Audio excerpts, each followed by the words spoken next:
What up, folks? I'm Ultrazilla, and today I have a review of the Bandai Figurized Standard Amplified Digimon Adventure Machine Dramon Plastic Model Kit. That's right, my zillions. This has been a long time coming. I've had this for a couple of years, never got around to building it. I've just had a pause on all kits for quite a while.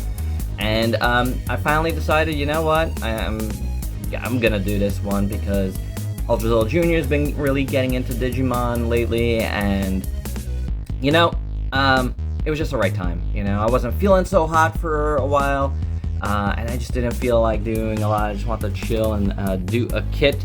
Now, there's not going to be any speed build here, no building at all. We'll talk about the build shortly, but here is the box. It's going to be a straight up figure review.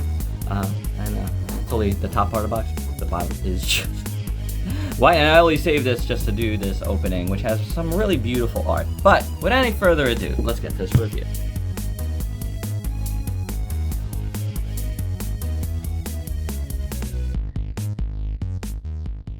And here's Machine Dramon, all built. He's huge. It looks really good, but it is a kit. Like, it is, you know, very thin plastic. He is already shaky. He's wobbly. You know, it isn't exactly perfect. But the build was okay overall. I had a few little missteps which I had to redo, which is always a pain in the butt when it comes to kits. Let me tell you, you don't want to make mistakes in kits. It's too annoying. I did have some extra pieces from this particular runner. This is just kind of the auxiliary runner, I guess.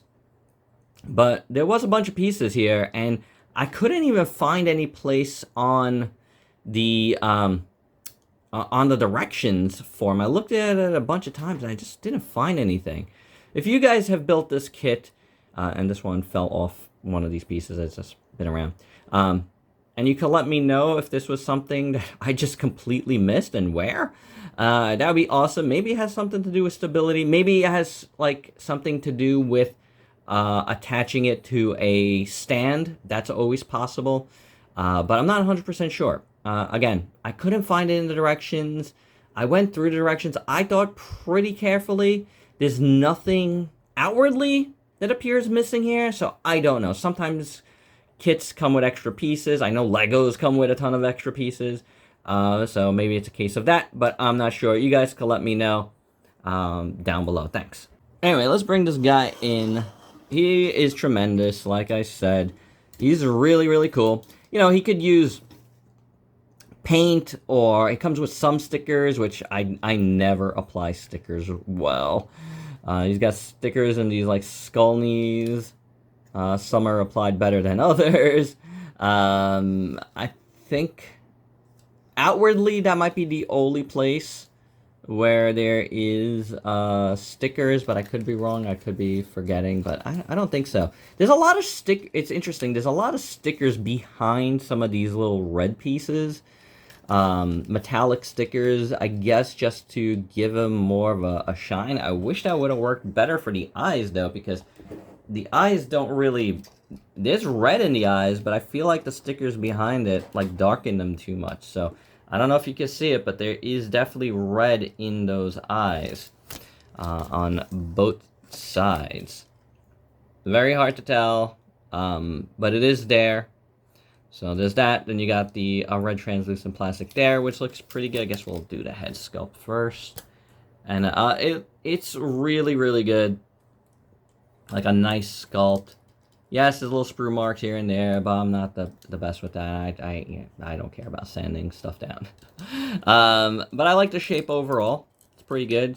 His teeth inside look really nice. You can't open the mouth. Check all that out. The tubing, which is tubing, rubber tubing, looks pretty good. I'd say the head sculpt is not bad altogether. The neck is segmented, which is pretty cool. And you got that big giant backpack here. which looks pretty good, like these crazy blasters. We got these middle pieces here. Big old blasters there. There's a lot of swirly plastic going around. I don't mind that. It does evoke metal a little bit. You do have more translucent plastic here. Again, it's a little bit hard to tell, but yeah, it's red on both sides. You have these red, solid red tubings here, which are just hard plastic. They're not rubber or anything.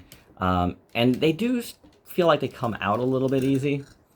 But overall, I'd say this backpack piece looks pretty good. Kind of like, you know, thrusters back here in a darker gray. I like the darker gray. The silver plastic is very, very good. It's a nice silver plastic. It's silver. It's silver. I mean, you know, Hasbro could take note. There is silver plastic out there. Even though you get a little swirly, at least it evokes silver metal as opposed to, you know, evoking just cheap plastic. The red translucent plastic continues up there. I like that. They look like sirens up there. It's pretty cool. I like the shoulders all around. They look pretty good. You do have plastic wiring here. More translucent plastic there, which looks good. Darker gray plastic. Dark gray always works. Looks very nice. Kind of gunmetal-y. You know, if you open up here, you do have that there. And I wonder if this goes here. Does it? No, it doesn't fit. That would have been interesting, but it does not fit. But yeah, that's what that looks like on the claw side there. On this arm, you do have a different type of claw, and that looks pretty good too.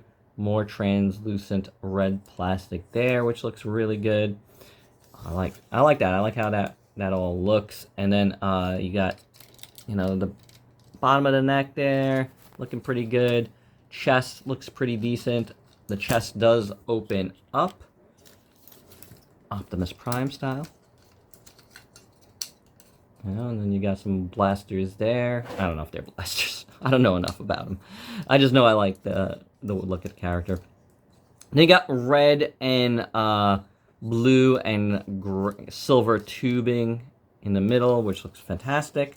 It goes into the dark gray plastic. The tail is pretty good. It is segmented, and you know that uses wiring, and so does the neck. It uses this bendy wire around the edges, which is cool. So that's what the tail looks like.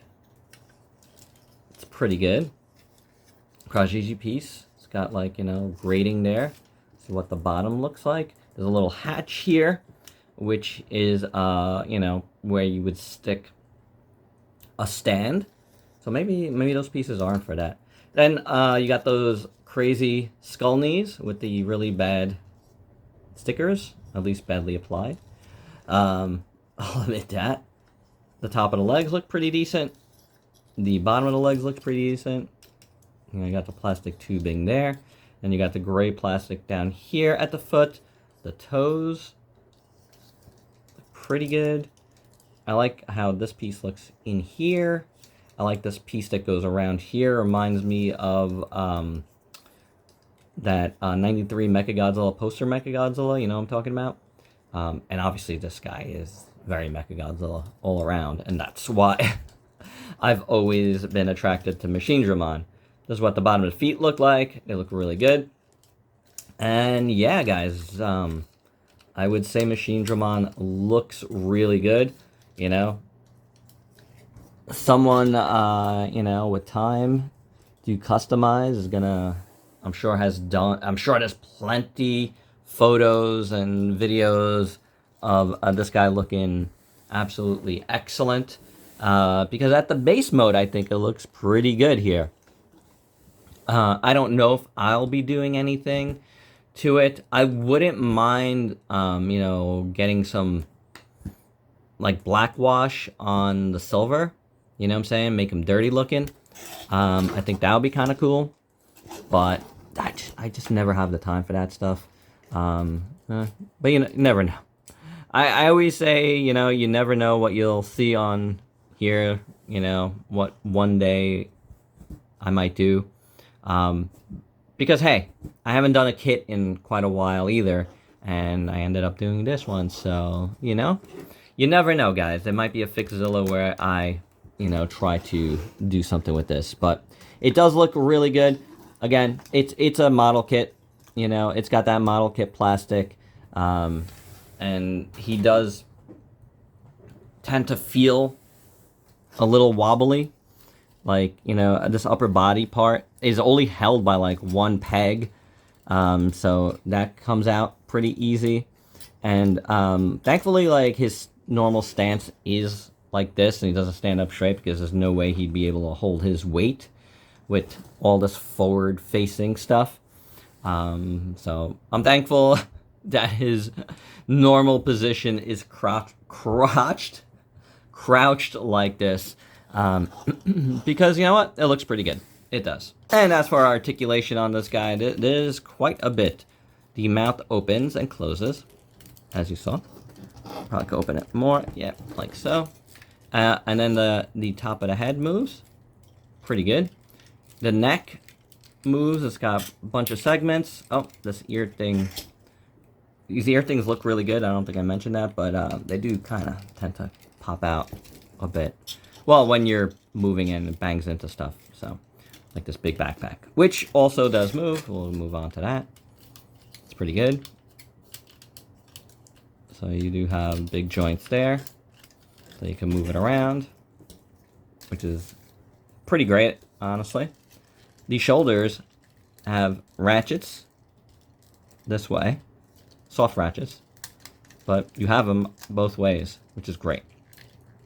And the whole shoulder assembly does move like a butterfly joint, so that's pretty nice.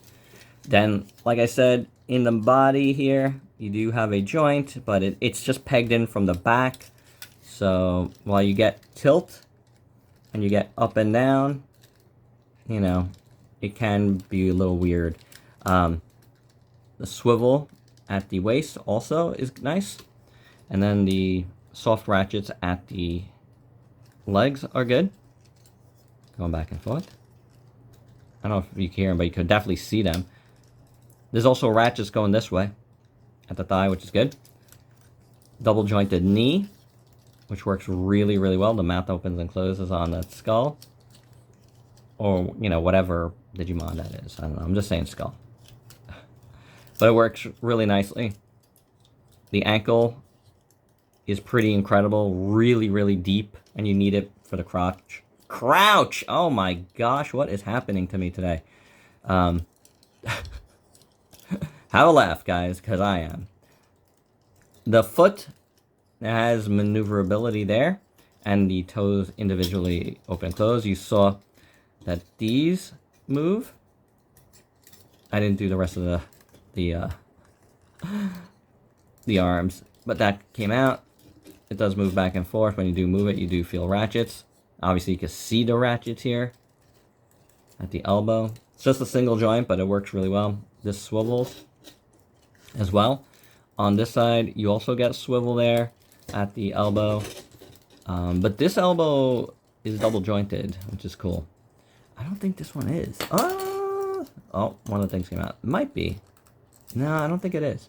One of these things came out. That's all right. I'll put it back. And these fingers individually articulate as well, you know, like the toes. So pretty great articulation on this guy. There's no doubt about it.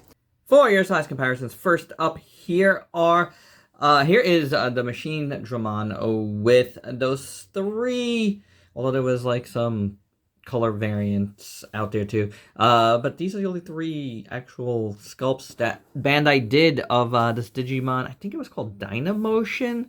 You know, even though they're static figures, they're in dynamic poses. Anywho, this is like the only other Machine Dramon I have in my collection. So I figured I definitely had to show these guys. So he's bigger than that, but these are wide figures as well. And here's Machine Dramon with the only other Digimon figures I could currently find, and that's the SHF Digimon. And this third-party Omegamon, I forgot exactly who made it. But yeah, I don't think I've ever reviewed either one of those. Hey, you know who's here? Ultrazillatoys Junior. Little bit of a Digimon expert right now. Yes. And Ultrazilla Jr. Helped me build Machine Dramon here. What are your thoughts on Machine Dramon while I have you here? I think he looks really good, but I'm not sure in the actual show that he has red eyes. I think he does, no? I always thought that he had just like black eyes. Well, then maybe this this kid is not that bad because you could barely see the red eyes here. Anyway, thanks Ultrazilla Jr. for helping me build this guy. I'm sure you're gonna get some play out of him yourself. We got to find the rest of the SHF figures that I do have because I have a few of them. So we'll see. You know, they're around in a box somewhere in the back storage room. But anywho, I think these two kind of scale pretty neat together. But I don't know about these two. I don't know how big he is in the show. Is he really big? He's pretty big. He is like one of the biggest mega guys because compared to War Greymon, which is also a mega, he's like 10 feet taller than him. Oh, okay. So maybe you know what? I do think the figurized standard stuff kind of scales okay with the SHF stuff. Maybe slightly bigger. So maybe that could work. Thanks, Ultrazilla Jr. And one more size comparison for you. Here's Machine Dramon with the Soul of Chogokin Kiryu and the Tomy Groudon. And my final thoughts, I think overall this guy is pretty rad. I really like him. Yeah, he needs paint, but what model kit really doesn't, you know, like, the articulation is incredible. He's also very light, of course, he's a model kit. It makes no bones about it, but I like it, you know. Again, I like the silver plastic really works. It's swirly, but to me, that's not a bad thing. He is a huge figure, so, you know, like you saw, you're not going to be scaling him with a lot of different things, but he is pretty awesome overall. I do like it. I really do. It's very, very cool. I'm glad I finally built it. And there you go, guys. That's my review. Hope you dug it. Let me know your thoughts down below. And please like, comment, subscribe, and share. Check me out on Facebook and Instagram. Diversify your collection. Build some kits. Till next time. Peace out, peeps.